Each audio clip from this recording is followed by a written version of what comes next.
அம்மாபாளையத்துல இருக்கக்கூடிய ஒரு பாத்திர பட்டறைக்கு தான் வந்திருக்கோம். இவருக்கு பாத்தீங்கன்னு சொன்னா 10,000 ரூபாய் கரண்ட் பில்லு, அதுல 4,000 ரூபாய் வந்து ப்ராஃபிட் பெனால்ட்டி. அதை காமிக்கிறேன்.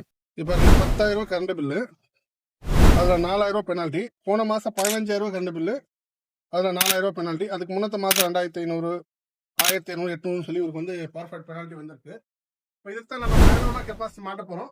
இப்போ மாட்டுறதுக்கு முன்னாடி இவங்களுடைய அந்த இன்ஸ்டன்டா எவ்வளவு பவர் ஃபேக்டர் எடுக்குது பாருங்க. ஆவரேஜ் இது 452 தான் இருக்கு. இது 850 வரணும். இப்போ இன்ஸ்டன்ட் அத்தல் இப்போ மோட்டர் போட்டோன்னு எவ்வளவு எடுக்குன்னு சொல்லி பார்க்கலாம். இப்போ நம்ம மேனுவலா கெப்பாசிட்டி மாட்டுறதுக்கு முன்னாடி அந்த மோட்டர் வந்து ஓட்டி எவ்வளவு ஆம்பியர் எடுக்குது, எவ்வளவு பிஎஃப் எடுக்குன்னு சொல்லி பார்த்துக்கலாம். அதே மோட்டர் போடுங்க. நான் காமிக்கிறேன் மோட்டர். இப்போ என்ன காமி, இப்போ மோட்டர் ஓடுது.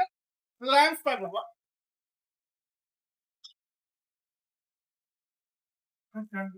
6 பேஸ்ல 3 ஆம்ஸ், Y பேஸ்ல 3 ஆம்ஸ், B பேஸ்ல 3 ஆம்ஸ், பிஎஃப் பாத்தீங்கன்னு சொன்னா 43% இருக்கு.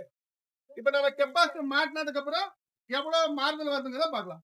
சைட்ல இப்ப நம்ம மேனுவலா கெப்பாசிட்டி மாட்டிட்டோம். மாட்டதுக்கு அப்புறம் மோட்டர் போட்டு இதோட ஆம்பியர் இன்ஸ்டன்ட் பிஎஃப் எவ்வளவு இருக்குன்னு சொல்லி பாத்துக்கலாம். ஆனா மோட்டர் போடுங்க. இப்ப வந்து மோட்டர் ஓடுது. இப்ப அதோடைய ஆம்பியர் பார்க்கலாம்.